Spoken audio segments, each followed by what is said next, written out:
Hey, Spence. Yeah. Did you watch the Oscars? I did watch the Oscars. Cool. So did I. Did you also watch Best Picture, leading actress, supporting actress, supporting actor, screenplay, editing, Best Picture award-winning movie, Everything Everywhere All at Once? I sure did. Well, so have I, but we're going to talk about it anyways.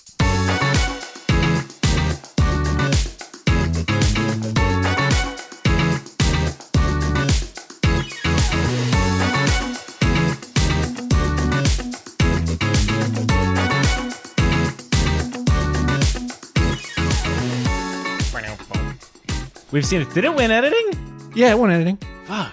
Yeah. I really fucking thought that was going to Top Gun. We all thought it was going to Top Gun. This is like the first time in like 10 years that the film that won sound editing didn't also win editing. It's the first time in like 10 years. That is a wild thing. Now, I just want to, before we really get into this, because this is something we're going to say a lot talking about Everything Everywhere All at Once. Yeah. But I just want to make this super, super clear.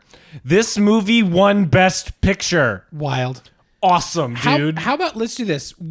We'll start with the B segment that is our Oscars Yes, discussion, this and is a good then idea. roll into. This is a good idea. List, do you just want to go up the list? And maybe talk about some of our standout kind of surprises or our happiest moments, or do we want to go through each category? Because there's some I Totally think up to you. Could not care less. I think let's skip some of the ones that were pretty up the middle that we all kind of saw coming, with the exception of maybe the actor ones, because those are fun to talk about. Well, actually, just to start off with, Nana Nana Boo Boo. Yeah, I got my ass handed to me. Yeah, so with the Oscar picking game that we described last time, I scored 35 points and tied with our friend Dylan, who will eventually be on the podcast, I'm sure. And then Not after this. Not after this. And then next was Megan. Yeah. And then you tied for, well, I guess technically you tied for fourth. Yeah. So how's that feel? Bad. I've had a lot on my mind lately. Hey, man. Didn't have time to dedicate to research like I have in the past. This is true. But I will also say I really underestimated How cool they were going to be this year. How cool they were going to be this year, dude. The exact same thing happened to me with Black Panther. Yeah. It was the year Black Panther came out. I got my ass handed to me because I just didn't think it was going to win anything. So you lose 3 categories with Black Panther, Right. Like that was me with this one. Like I kind of figured there was a couple outside shot, or like outside to like 50-50 shots, director kind of being the big one. I did not think they would give it to screenplay. I thought that category was just too strong for them to give it to like the cool movie. Yeah. You know what I mean? And I just did not think they would give it editing. I did not think they would give it picture. I really didn't think screenplay. Like, it's just fucking shocked, dude. Yeah. And it taking the best supporting actress is like That was wild. That was the biggest shock of the night. And I think there's a lot of people who are not quite so happy about it. There are a lot of people who are downright mad. And I'm like, look, I honestly think this was like one of the best supporting actress races ever. I mean, we said that. We were like, literally any of them winning is a win. Any like, of them it's is so the right good. answer, if for many different reasons. Like, do I think that Jamie Lee Curtis gave that the single best supporting actress performance of the year? Maybe not. Questionable. Now, did she give the best performance of all time in Halloween Ends? Also, no. So, like, I think it is... I'm not mad about it. Like, I love Jamie Lee. Like, it feels a little like... Legacy. Industry, Nepo baby, kind of gross, maybe a tiny bit. But, like, I don't know. But she's also past the point of being a Nepo baby. Like, she's just a icon in her own right. Exactly. And so, like... I don't know. I thought it was super fun. It's such a weird choice. And even she was surprised. And Angela Bassett was mad. And so was Carrie Condon. Yeah. Was she really? There's the footage of them. She literally, you can read her message. She goes, "Oh, wow." And then just kind of looked. I just don't think anybody was expecting. I think of the list, she might have, well, I don't know. Because she won like the SAG, right? Like, I can't remember. She just won a big one. The other thing about this is, of the 5 women nominated, one of them wasn't from 5. Who am I forgetting? Angela Bassett, the 2 from Everything Everywhere, Carrie Condon, and who else? Who else was nominated? Angela Bassett. Carrie Condon. Fuck. Who is it? Don't you have the list right there? I do have the list Look right this here. up. We'll cut this out so we don't look dumb. I kind of like the fact that we look dumb. Hong Chow. Hong Chow. I'm sorry. She was wonderful. Don't get me Hong wrong. Chow was phenomenal in that. There's no reason why we should have forgotten So like her. 3 of the 5 were from quote unquote cool movies. Yeah. You know what I mean? And then Hong Chow being from The Whale, I think that was a pretty outside shot. She would win. She hadn't really been nominated for She's a ton leading up to phenomenal, this. though. She's Phenomenal. phenomenal. Dude, she had a good year with that and The Menu. Like Yeah. she just ruled. Yeah. I'm very excited to see kind of where she goes and I want to She's go a back. phenomenal actress. Amazing. But Black Panther was a cool movie, a populist Yeah. movie, and Everything Everywhere All at Once was also a cool populist movie in a very different way. Yeah. Like it became that. It wasn't made to be that, Yeah. which is fascinating and I love it. So I just, I think it's interesting that a performance was given to this type of role, which we'll talk about with Michelle Yeoh specifically, Yeah. I think. But yeah, no, look, Jamie Lee winning, absolute victory for me. I mean, Yeah. do I think Angela Bassett probably deserved the win? Probably. I Her don't know, performance was wonderful, and it made me cry. She was the one that I picked, but like at the same time, like is it the whole performance or is it like one scene? Dude, she's real good in like 4 or 5 scenes. I'm like stand out. Fair. All I'm saying is, like, look, I don't want to talk shit on Angela Bassett's name. I chose that she was my pick for the year. All I'm saying is like, to give Jamie Lee's choice or to the choice of Jamie Lee a little bit more credit. It was super outside the box for her. Yeah, Like she's never yeah. done anything like this before. Super varied in the same way like Ki Hu Kwan was, where she had to play like multiple versions of the character. Right. And honestly, in my opinion, she found such honesty in all of them, even Right. the weird cultist version. You know what I mean? Like, Yeah. It's the cut, this thing where she's like, we're on the 5th floor. And she's like whispering into the thing where I'm like, oh my God, that's just like a perfect line read. Like she really found all of these very heightened moments to turn into this weird, like, no, I know that person. Yeah. Like I thought she's wonderful. Now I thought all of them were wonderful. All right. Again, this was the weird one where like whoever won, I was going to cheer. Yeah. Like we said up front, like all 5 were the right Yeah. answer in different ways. Yeah. Like, do you just want to we'll kind of speed run some of them, and if we want to hang out and chat, we can hang out and chat. Visual effects, Avatar, Of there was course. never I mean- any other choice. Costume design, I know this is one that you disagreed with, and you chose Elvis, right? I chose Elvis because I thought Elvis would win because it has so many costumes and it's all this like perfect recreation and like Right. all that boring BS. So I thought it would win. I wanted, Which is usual. yeah, it's which is usual kind of a choice. normal. Like, I yeah. wanted Babylon to win just because I loved how fun that costuming was and Yeah. how charactery that costuming was, and it was just interesting and cool. Not period accurate like at all, but like in a Right. way that I'm super about. But Black Panther is not a wrong choice at all. No. The costume work in it is great. Never bet against Miss Carter. I just didn't think they would give it twice. You know what I mean? But the costumes are different and varied enough. No, fully, in this completely. One, that was like They gave it specifically for the like underwater, like the Aztec inspired kind of stuff, which I loved, which is was great, by phenomenal. the way. Like, yeah, that's not. I mean, that being said, like all of the like mourning, all of the costumes they wear when yeah. they're in gorgeous, absolutely phenomenal. Dude, that's not me belittling the other half. Right. It's just like how much she brought to the other half of that movie was so new. You know what I mean? Like Right. this felt one half felt like a continuation and an evolution of costuming, and then the other one felt like just this brand new, super original, cool thing. Yeah, And I, killed it. She killed it. yeah. Megan Hair went to The Whale. That was what I expected. I think both of us picked that. Yeah. Like I kind of hated a lot of the makeup work in Elvis. Just specifically Tom Hanks. Everything else, like, I mean, like it's accurate. You know what I mean? Like it looks, except for Tom Hanks, like he looks like a big glob of Play-Doh. But everybody else, like the makeup and hair work that they did in that, I thought was phenomenal. So it's like the fact that Elvis got completely shut out is insane to me. But it does warm my heart. Oh, I'm okay with it. Several movies did. I mean, The Fablemans got shut out, and that's kind of a huge ass bummer because that movie rules. But like right. at the same time, that movie still rules. You know what I mean? Yeah, no, that'll go down as like a as like a fan favorite. You know what I mean? Like Yeah. that'll be one that people revisit and realize, oh wait and shit, this is like a phenomenal movie. This is like super His underrated. best outing in like a decade. Yeah, like yeah. I mean, man, like what he was on such a low streak for a while. Not a low streak. He just wasn't doing the this. movies were incredibly well directed. They Yeah. just kind of lost some of that.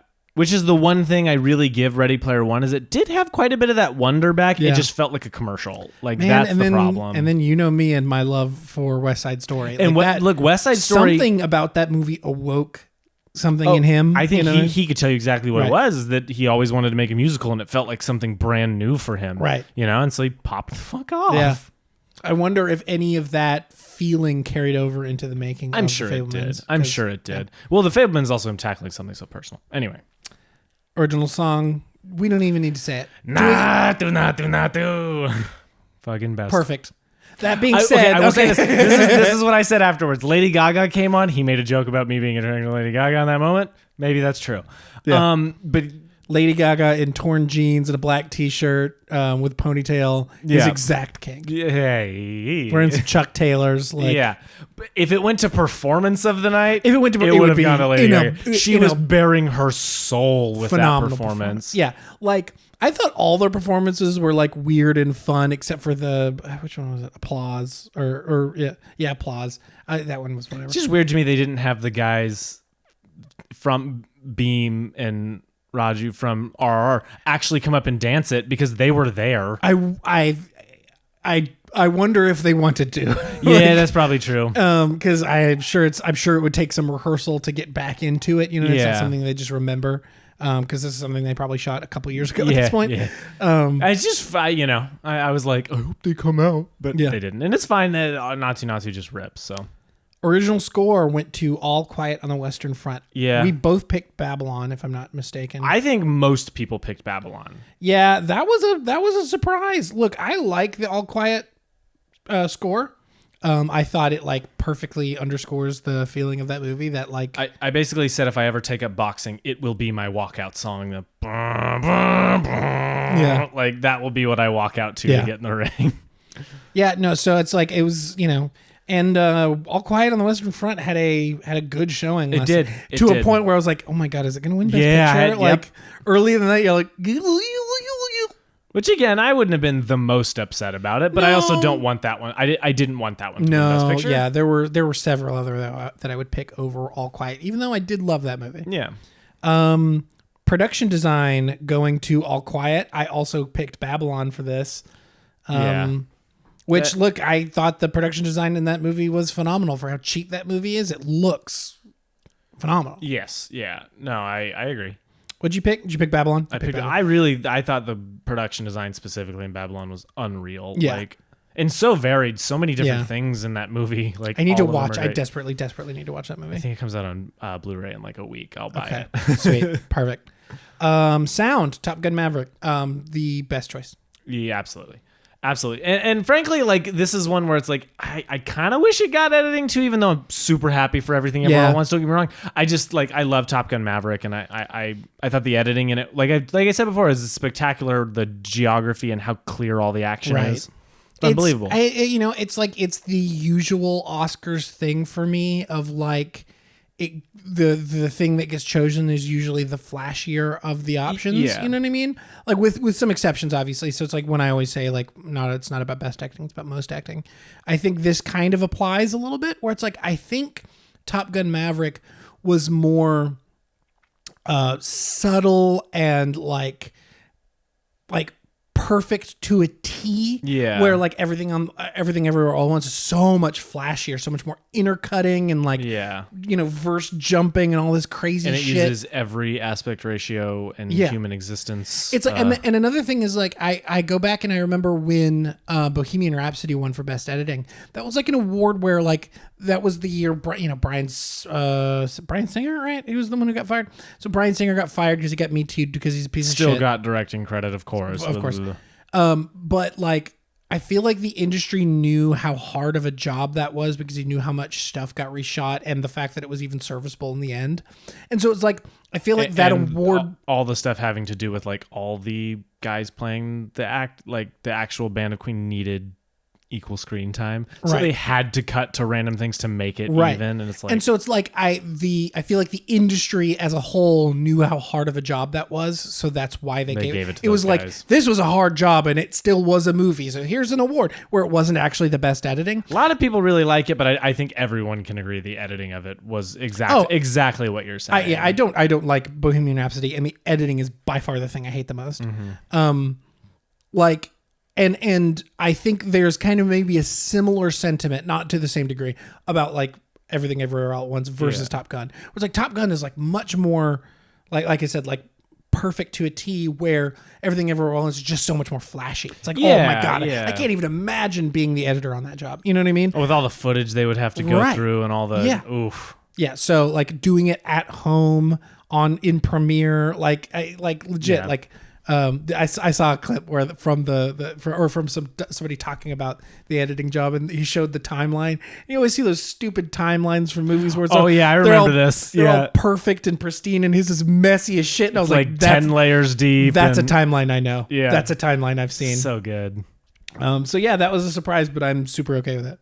Cinematography went to All Quiet. That was what my choice was. This, and we talked about this, we'll just briefly.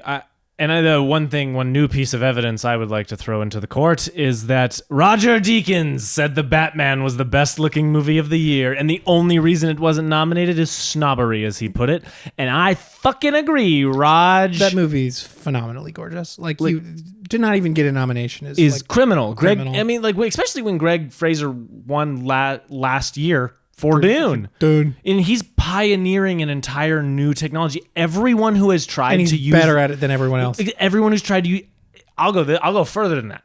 Everyone who has tried to use the volume outside of him has in multiple ways failed.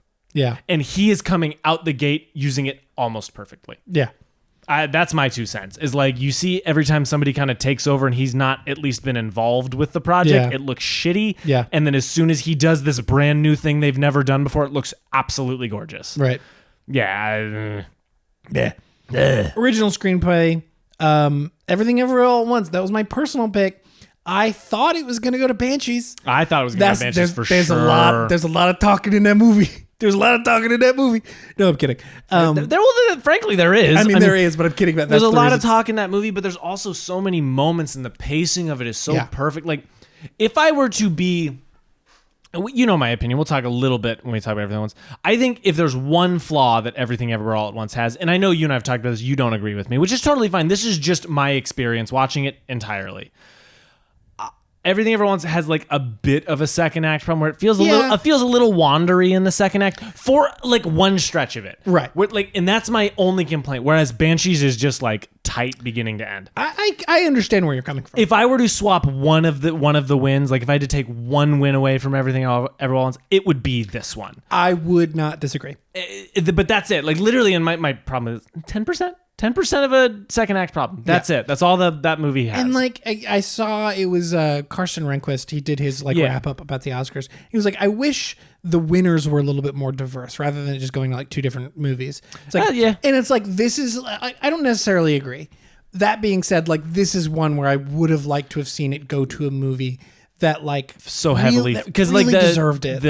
We'll just loop in adapted into this discussion right now. Went to Women Talking. Phenomenal. A movie that is so heavily a script front movie. Yeah. You know what I mean? I'm so glad that movie won. Yeah, absolutely. That movie is so beautifully written. Mm-hmm. That one absolutely deserved. And I do think the same way with this other one where it's like The Banshees of Inisherin might have just been the best screenplay of the year. Because I also told you this, I doubt Everything Ever All at Once is a super fun script to read. Because of how I'd be interested. You know what I mean? And how much of that had to be imparted on the page so the actors knew what they were doing. All that kind of stuff would be really fascinating. But I would have maybe voted Banshees just because I love that script and I love so much about it. But yeah. I'm also not mad that Daniels won another one. Yeah. Because I fucking love those guys. Give it to those crazy boys. Animated feature, Guillermo del Toro's Pinocchio. W. Absolute W. I mean, like, look. This was a strong category. Very strong category. Admittedly, very strong. Marcel Shell's shoes on. While I don't know if it's an animated movie. It is very good. Yeah, so Puss in Boots: The Last Wish, which you haven't seen, I but can't wait to see it. But Looks does so much fun. fucking rip. Like, I've heard great things about the Sea Beast, and Turning Red is wonderful. Like, Yeah. just a great category. But I fully GDT, baby. To the very end. Mm-hmm. Captain Slut of the Spooky Boys right here. And I'm Corporal. Is that what we agreed on? I think so. Corporal Slut of the Spooky Boys. Here I am. Director went to Daniels, which we love. Wonderful. I know. Did you split your category there? Or did you go full in on Spiels? I think I went full in on Spiels. I thought which for sure. Which is not a wrong choice. No, like, I mean, the man has been nominated for Best Director in 6 different decades. Yeah. And won once for Schindler's List? I don't actually know. I'd have to look that up. He either won once for Schindler's List or twice for Schindler's List and Saving Private Ryan. Would be my assumption. We'll look it up later. Who cares? Yeah. Anyway, I thought he'd take it. You know what I mean? Yeah. For a movie that's so personal and so about the direction. You know what I mean? Like, he found this beautiful way of combining performance with direction in a way that I haven't seen from him in a while, you know what I mean? Where it like feels so symbiotic, where it's like the camera is telling as much of the story as the actor's face is. Yeah. And I just think that's beautiful, which I just described cinema to you. But like, this is the movie about, you know what I mean? It's anyway, This is a movie The Fabelmans. about director Steven Spielberg by director Steven that takes Spielberg. a real harsh look at his life. Yeah. And, you know, I love it. I love The Fabelmans, man. That movie fucks. Like, Yeah, the movie's very good. Anyway. Supporting actress, Jamie Lee. We've already had this discussion. Yeah. Supporting actor, literally the only choice. Yeah. Literally the only choice. And his acceptance speech was so beautiful, and just how happy he is, and how happy he is for everyone else around him too. Like, there's no selfishness in that man, at least not outwardly, but just we have a new meme format of keep your dreams alive. And I was like, thank you, Keith. I need it.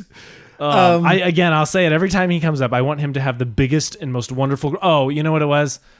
It's when he made the comment. He's like, my brother who calls me every day to make sure I'm taking care of myself. I was like, I'm gonna start crying, dude. Yeah. Like, so good, so fucking happy for him. Yeah, we love it. Love it.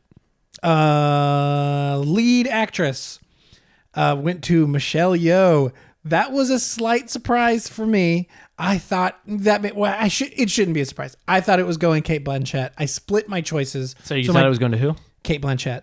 Kate Blanchett. Thank you. I thought it was going to go to Kate Blanchett, and then but I split it. So my first choice was Kate Blanchett. Look, my second was Michelle Yeoh. I was in with Michelle Yeoh. Don't get me wrong. Kate Blanchett is wonderful and absolutely brilliant. Almost said it normal. Yeah, I know, but I didn't.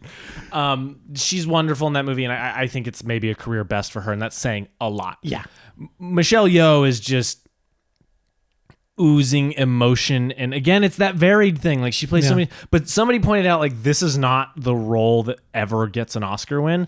She's not playing this transformative role. She's not playing this like real person and she's emulating perfectly. That's not what she's doing. She's playing a sci-fi action character, a sci-fi action comedy character, and she's just oozing empathy and emotion the whole time. Like, even in the moments where she's being cruel, you see every layer of that. Yeah. And she's wonderful. And then also she was in a fight where dudes had butt plugs hanging out of their butts. Like, hell yeah, dude. If that doesn't just deserve an Oscar, she shoved her hot dog fingers in Jamie Lee Curtis's mouth. I mean, what do you want? Wild. Absolutely fucking wild. Absolutely fucking wild. And then lead actor, Brendan. Baby. Come on the pod. We love you. We love you so much. You deserve this. He really does. So well deserved.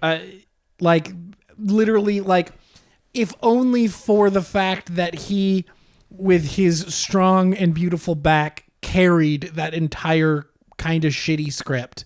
Like, he put in so much work to make that movie as good as it is. And like him and Hong Chow specifically. Yeah. Were like the only reason that this movie is good or even watchable is because of these two people. And so like another one of like, just like so well deserved for. Well, and again, you talk about, or I mentioned with Michelle, you're just oozing empathy. Yeah. It's like every frame he populates is just him being this emitter of like every emotion he's bearing. I don't know, man. That performance was unreal. Yeah. And like, I mean, talk about a comeback, right? Which I don't necessarily love that. We've talked a lot about him and Ki Hu Kwan.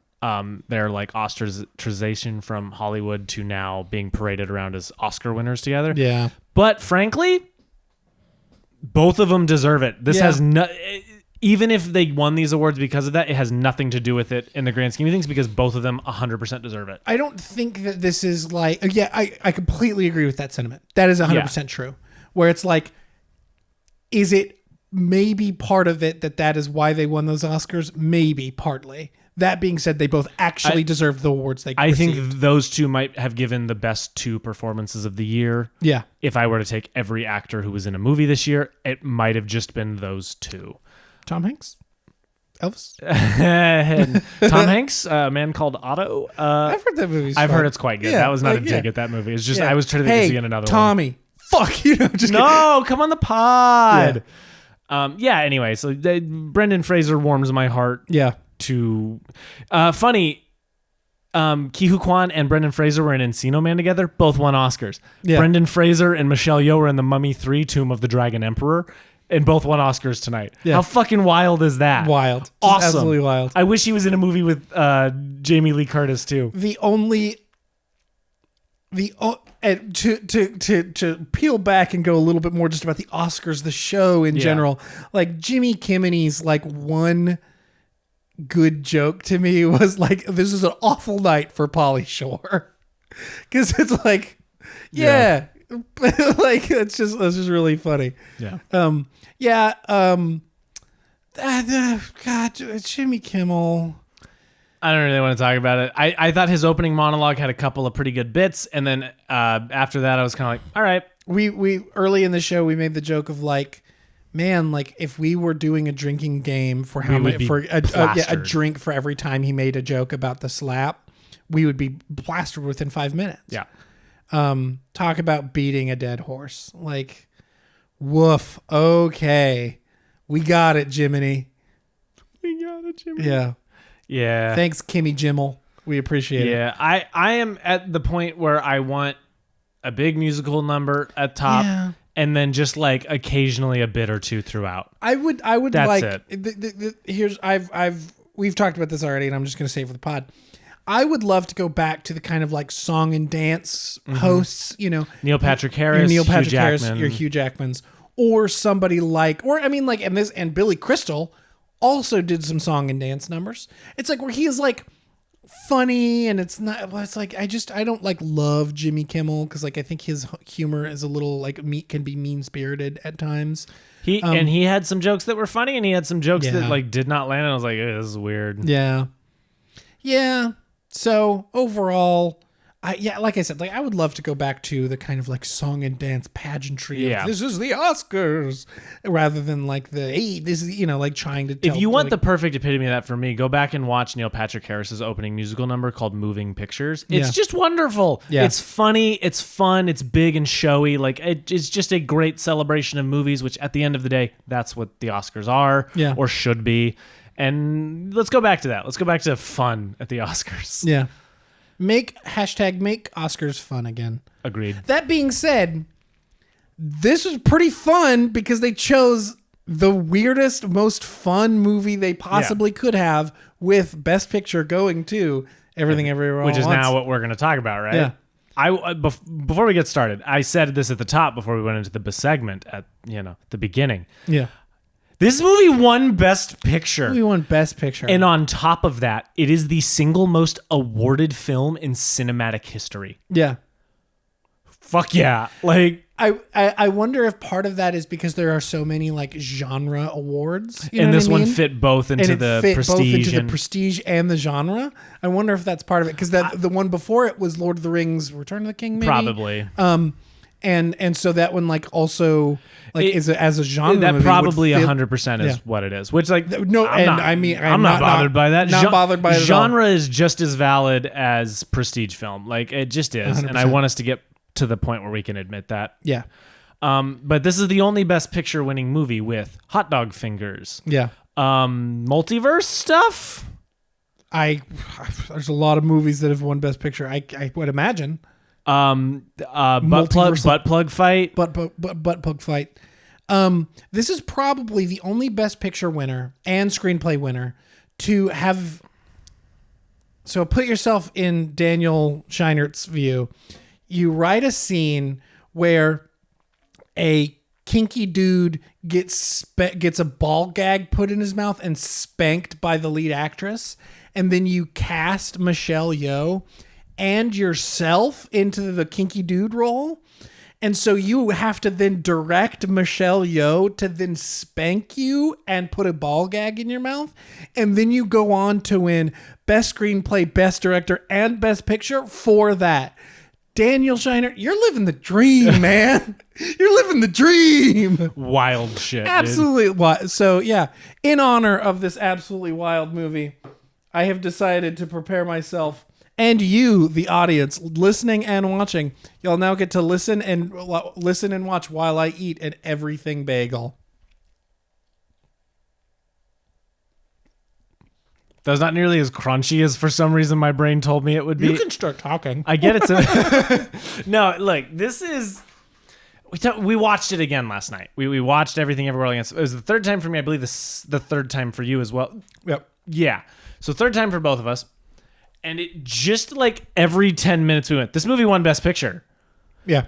It's the coolest movie ever to do it. Ever, probably. Like, but the biggest takeaway for me is like every lesson you can learn about cinema is like here. Right. You know what I mean?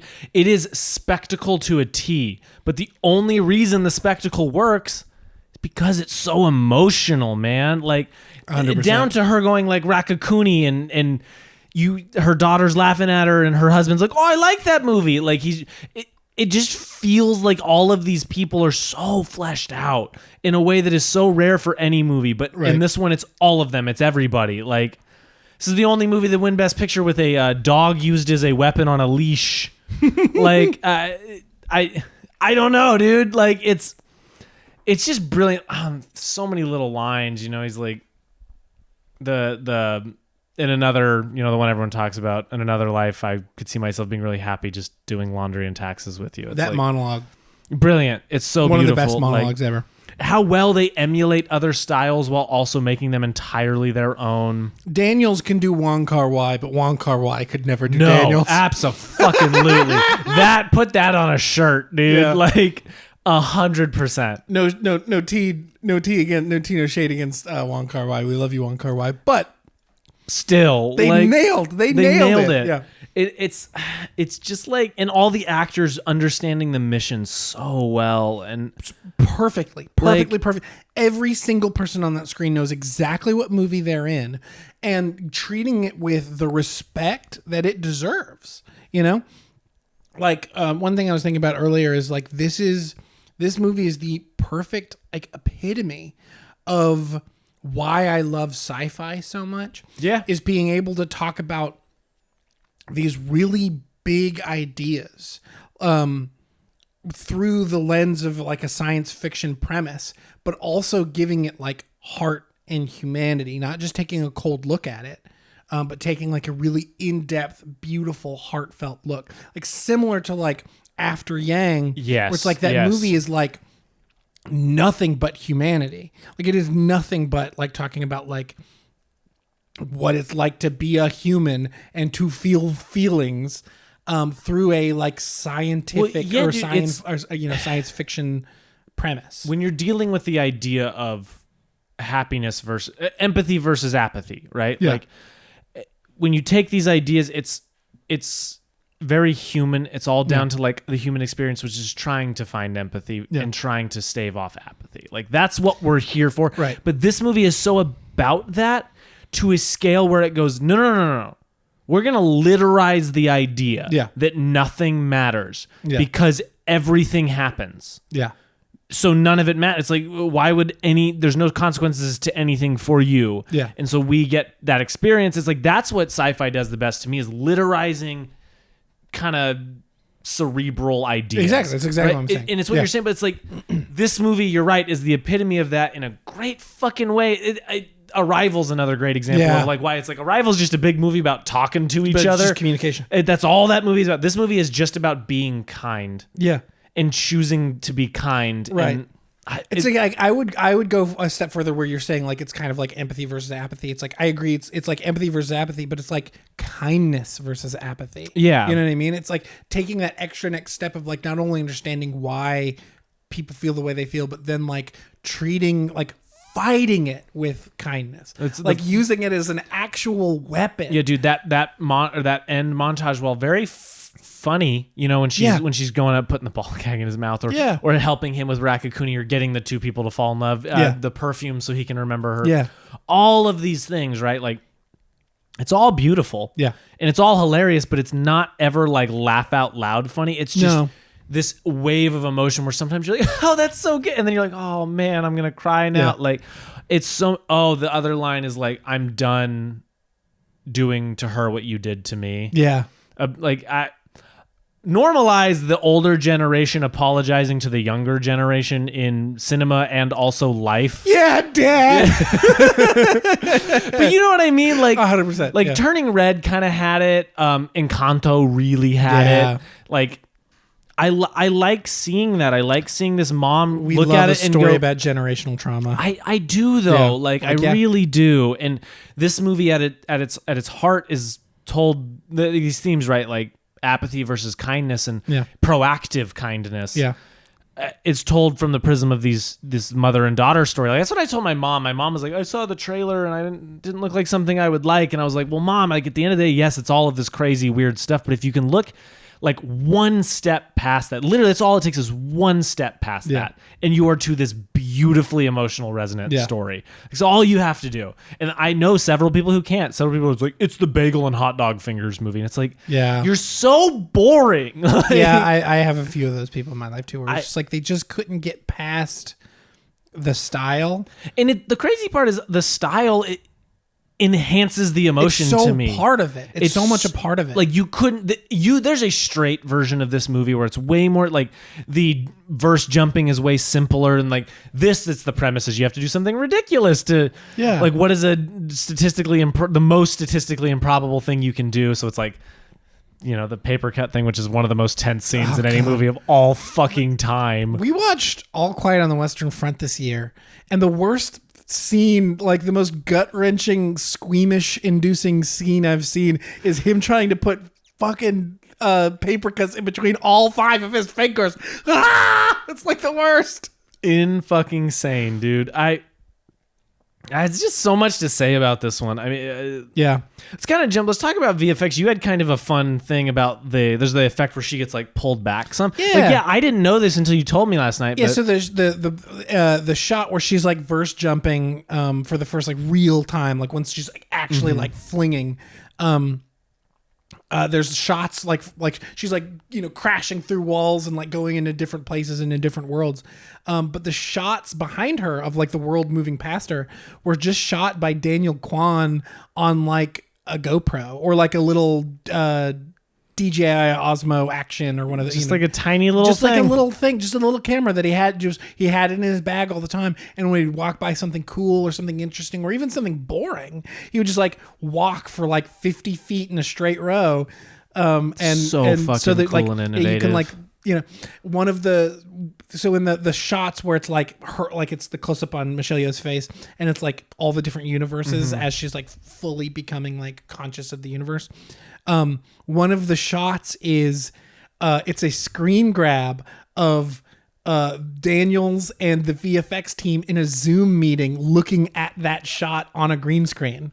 So it's the Zoom window of the actual editing window with Daniels and the editor. It's a blink and a miss. It is truly like just a frame or two long. It's literally not even registerable. You would never catch it. Yeah. It's just like, that is so fun and so cool. I love it so much. This movie is like so much fun and so cool while also being just incredibly heartfelt. The VFX on top of that was done by like 6 or 9 people total in this movie. Right. And they were not VFX artists by trade, I don't think. They were other directors who just taught themselves to do it. Yeah, who'd like directing music videos and YouTube shorts and all that kind of stuff. learn the trade. That is the most endearing bullshit I've ever. It's awesome. It's like the video editor. He or the film editor. He literally just had Adobe Premiere on his computer at home, and that is what he edited everything. Best editing award winner. Everything Everywhere All at Once on was his home copy of Premiere. Cool, dude. Wild. And as an action movie, it rips. I kind of said in our RRR episode and in the Whitey's episode is not every fight in Everything Ever All at Once is the coolest fight I've ever seen, but god damn it, when it hits, it fucking hits. Specifically the fanny pack fight. Do the fanny pack fight. It has not my favorite shot, but one of my favorite shots in the movie and one of my favorite shots in all of action is when he has to, I think it's when he's going for the gun, to kick it away, and it's the shot just runs with him as he does a flip over the guy. It's a perfect action movie shot. Yeah. Where it's just the perfect amount of kind of grit and lo-fi to the shot with an actor performing the cool stunt. And it's weird, and I've never quite seen somebody flip over somebody like that in a movie. I don't know why it's always stuck out to me when I watch it, but that shot just rules, and then the choreography of that scene rules, and it understands what a great action scene needs, which is character beats. Better than 99% of all action movies. Amen. When he pauses and leans against the thing and puts his leg up and pulls his sleeve down and reaches into the thing and puts more in, most movies would just be okay, now he's going to go fight. This one has him stand back up and drop the bag and right. It builds in all of these character moments that are so necessary. This movie fucks. Movie fucks. And you know what else fucks? Everything bagels. They're very good. We're not sponsored. We just want to be. It's brought to you by the Bagel Council. The Bagel Council. Get yourself an everything bagel. But yeah, dude, there's a reason this is my favorite movie of the year and my favorite movie of the last several years, probably. It quickly made the top 4 on Letterboxd for me. This movie is phenomenal. What else, performances, acting, or performances, direction, score, sound, editing, VFX, it's all just so so fucking good and so cool. It's the coolest, most original movie ever. You know what I mean? Yeah. No movie goes as hard as RRR, but no movie is quite as original as hard with 3 R's. RRR. But no movie is quite as original as Everything Ever All at Once. Right. And it's fun to see the Academy award the movie that did the most original shit. Yeah. Not saying a movie has to be super original to be great. There's a lot of great movies that are just great stories that we've seen a million times. Yeah. But it's crazy how often those aren't the ones, or those are the ones that win versus ones that really push the idea of structure or All Quiet on the Western Front. Phenomenal Straight movie. down the plate. Straight down the plate. Mm-hmm. Phenomenal movie, straight down the plate. The story element of Avatar: The Way of Water, straight down the plate. Yeah. This was the one I'll give Avatar the credit of it was a little bit more original than the first one. Yeah, I'll give it that. And it looks absolutely gorgeous, which is really what we're here for. But shout out to Jimmy Cameron for not even showing up to the Oscars. Petty motherfucker. He said, I ain't winning. I ain't nominated, so why even be there? Bye. Which is very funny. Which is hilarious. That's the kind of petty I'm here for. I get it. Yeah, for sure. Yeah, dude. This is just I don't know. Good movie. It's hard to exactly quantify all the things that make it great. Yeah. And I think it's one that rewards rewatches quite a bit. I mean, like I said, I've seen it 3 times. I've seen it 4 times now. I forgot I showed somebody. Yeah, this is my 4th watch. Still love it. Yeah. Still think it's brilliant. Phenomenal. Just to go back to the Oscars as a whole a little bit, this was one of the most populist Oscar years in forever. I mean, top 3 grossing movies or something. Was it top 3 or just the top 2? Was Black Panther top 3? That's a good question. Maybe I'm talking about my Oscar. The 2 highest grossing, another very, very, very high. Mm-hmm. Well, Black Panther wasn't nominated for Best Picture. 2 of the highest grossing movies, the 2 highest grossing movies, and I think Everything Ever All at Once is is it the most profitable? It might be. I think it is the most profitable. That's very likely most profitable. Because that movie had no money. Yeah, no, tiny baby budget. Yeah, that movie was like $20 million and it made over $100 million. So it's like, seriously, it's like it's more than that. It made a ton of money. Made a ton of money. Yeah. And also was phenomenal. All of those movies were also phenomenal. So it's like, this is like one of the most like populist years for the Oscars, which I am super fucking here for. Absolutely, dude. Like, it's like actually representing what. But and also not only populist movies. No, you know what I mean? Like, no. that's what's so great about it, is that we got the movies that everyone really fucking loved and saw, and we got with a lot. One very big exclusion. The Batman. One very big exclusion. The Batman genuinely is. Look, at the end of the day, Nope. Another one. I think Batman probably deserved sound. I mean, to win. To win. Interesting. Think of the Batmobile scene roaring up and the car chase and all of the tiny little details. There's of it, a like, reason why. So I've been working on the 5.1 sound system in the living room. There's a reason why I keep going to that scene specifically to test stuff out when I make changes.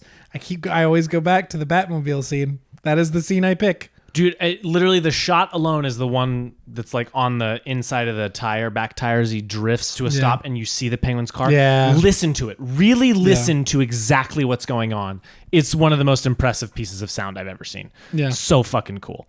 But Batman is a big bat and a movie. Fuck you for even joking about it. No, the score, Batman should have gotten score. Anyway, we're talking about that's the true that's the true tragedy. No, 100%. Like, that is the biggest one. Well, I don't even know, because I do also think it's the prettiest movie of the year. Yeah. Those are the two that I'm like, will fight and die on. That it should have won those two. Yeah. But at the end of the day, the Batman is a movie that a lot of people still really love. Yeah. That is phenomenal and my favorite movie of the year. Like, fuck it. Fuck you, Oscars. You don't want to be cool enough to nominate the Batman? Dude, I swear, if Joker's in the next one a bunch, Barry Keoghan, he's going to win, because they can't stop giving the Joker Oscars. Unless it is Jared Leto. Which he's the exception that proves the rule. Preach. Yeah. I understand Jack Nicholson did not win an Oscar for Joker. I'm making a joke. Everything Everywhere All at Once, you know what? I'm not afraid to say it. Pretty good. Pretty good movie. I am terrified. You've mentioned this recently, and you're going to be right.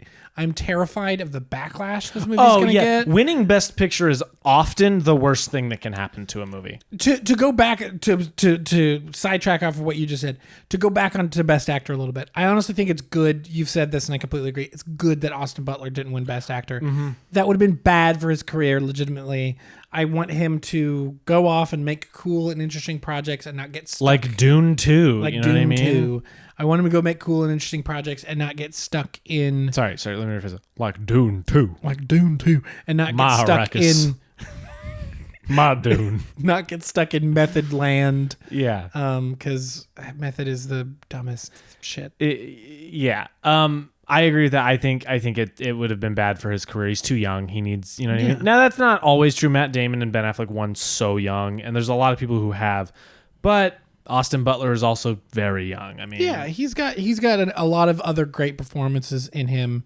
But this was Brendan's year. So also we're talking about it being the backlash. It's going to happen. People are going to start talking about how the movie's not all that really great. Got good. That happens every year. It happened to Coda. Yeah, it really happened to Coda. Which is like a bummer, because Coda's just a good movie. Yeah. Anyway, that's gonna happen, but I will say this, and we talked about this watching the movie. I cannot wait to see what Daniels cash in this clout check for. Oh, dude. That check is gonna be big, and it's gonna be great. I cannot wait. I want them to make just $150 million bonkers masterpiece. Yeah. I'm so excited. Yeah. You know what would be crazy? Yes. If they cash it in on just like a small movie. Just like another thing they just want to make. I would honestly, that would be a fucking move. There's no world. But how wild did they be? Dude, I legitimately, they're going to make the biggest, coolest movie as a follow-up to this. Yeah. Like, I cannot wait. Yeah. And they're probably in meetings right now. Right. Like 100%. Or they're scheduling meetings. Right now, they're like on some yacht getting fucking plastered. Yeah. Like drinking with their Oscars. Yeah. They've turned their Oscars into bongs and are just going at it. Literally. Anyway, thoughts? Just talking lessons, really. Lessons. That's what I was like, learnings. I couldn't. Yeah. Like I said, this is a hard one to quantify because Yeah. there's so much there. I will talk about directing actors though, because I think the thing for me to jump to is something I've talked about quite a bit, is like spectacle and emotion being one and the same, and trying to find like a symbiotic relationship for it. But I've talked about that. I want to talk about directing actors. I have never done it. I've never done multiple versions, like one actor playing multiple versions of a character, so I can't exactly talk about what that's like. Yeah. But I've done something similar where there's a progression downward, right? Yeah. But it's like a stark thing, like something happens to the characters and they're different now. Yeah. And it is weird. It's weird to direct actors to do that. Yeah. Because you're jumbling up scenes and you want to kind of like set the mood of the scene. So if the mood is one way and whatever, right, you have to really like mellow with one person, whereas in the next scene they're a little happier, so it's a balance. It's this weird thing we're giving each actor likes to work differently. Yeah. Some of them want to be way more like talkative, some just want to know, what am I feeling? Like, you have to find that relationship with that actor and then find how to work with them and set the mood within each specific moment you're directing. And I think that is something that's like, that is the core of it. That is directing. On set, at least, because hopefully you've figured out everything else and all the stuff you're going to change visually is all like, oh, that's cool, let's try that. That didn't work. Here's another idea. Yeah. But your movie lives and dies on a good performance. You know what I mean? If that's the type of movie this is, and I think this, with all of its spectacle, is a movie that lives and dies on its actors being great. Yeah. And all of them are great, and how essentially all of them play multiple versions of characters. Yeah. And they all pull it off. Yeah. Brilliantly. Brilliantly. Like, and I think that's something I want to like study and hear the Daniels talk about directing actors. I'm curious if there's a commentary or interviews. I'm going to seek that out and do my research on like how exactly they went about directing their actors for this movie. Because it is so big and gonzo, and so much of it is up to the imagination and trying to let creativity loose on the world. Like, I don't know. Anyway, that's kind of where I'm coming at this from. For me, it's just like sci-fi is the coolest shit. If you want to tell a human story, you can do it with not human characters. You know what I mean? Or like extraordinary character. You know, in a sci-fi fantasy world, you can tell incredibly deep, heartfelt human stories, and you don't have to do that with the like, you know, the kind of played old way of just a dramatic scenario and dramatic things happen to dramatic people. It's like you can elevate it and change it and tell the exact story you're trying to tell and not be forced by the laws of the real world. You can elevate it and make it like as big as possible. Make the emotional stakes the villain. You know what I mean? Yeah.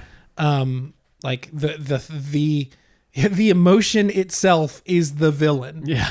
And that is just the coolest shit. And I want to do that.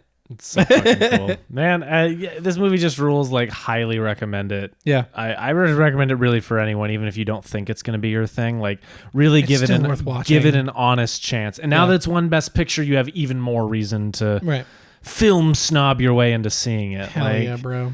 Do that. All right. Recommendations? Do you have anything? I have two kind of. It's one and two things. Last of Us is a really good show, guys. Last of Us is a really good show. Last of Us is a really good show. I'm sure we'll talk about that at some point. We will soon. have an episode or a B segment or something talking about it. Possibly next episode we can talk about that. Yeah. Last of Us is a really great show. The other part of it is the companion podcast. Yes. If you've watched any of Last of Us, if you haven't watched it yet, watch it and listen to the podcast, because it's not just like, oh, it was really fun shooting that scene with those people. No, it is so interesting to hear from Neil Druckmann, who wrote the game and co-created the show, Craig Mazin, who co-created the show and he was the creator of Chernobyl, and Troy Baker, the original Joel, and he plays James, I think, in the show. I think that's his name. Yeah. It is so interesting to hear the three of those men talk. Like Troy Baker's like the host of the show, so he's usually the one posing the questions, but he'll tag in on certain ideas and certain thoughts from his perspective. But it is so much about adaptation. Like the podcast is so focused or often focused on the differences and the challenges and why and how certain decisions were made on the adaptation from going from the best video game ever to be clear, like it's not just like a home run in every change they make. Like they justify some things and their justification makes perfect sense to me, and I still am like, I didn't like it. Yeah. But there are justifications they talk about, and it's like, oh man, you feel that necessity to change that. It's a fascinating look at it and something to honestly study. Yeah, like it is an incredibly interesting show. So I highly recommend if you're watching The Last of Us or going to watch The Last of Us, listen to the companion podcast as well. In the last episode, they bring on Ashley Johnson. Oh, cool! I haven't listened to the last one yet. Rad. They bring on Ashley Johnson, who's in the last episode. Who's in the last episode and played Ellie in the video game. And so, yeah, I highly, highly, highly recommend watching the show if you haven't. Zaddy, Pedro Pascal, and then also listening to the podcast because it's phenomenal as well. So yeah, recommendation. Go. I second his, first of all, like big time.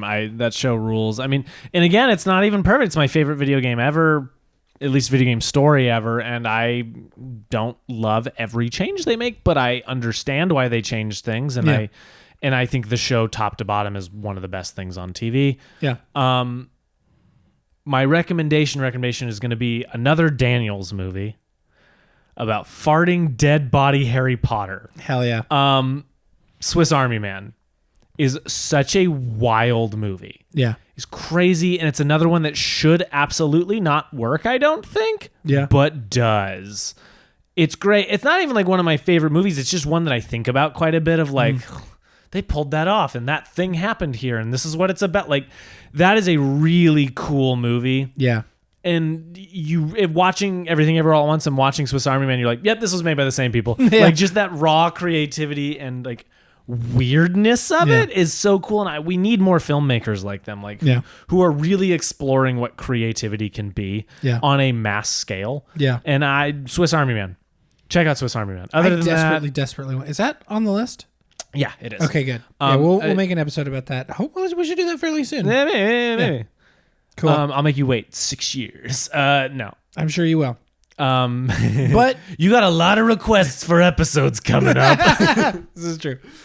But you guys don't have to wait to listen to or watch any of the things we've recommended, or specifically any of the movies that won or lost last night or, the other night. They're all available.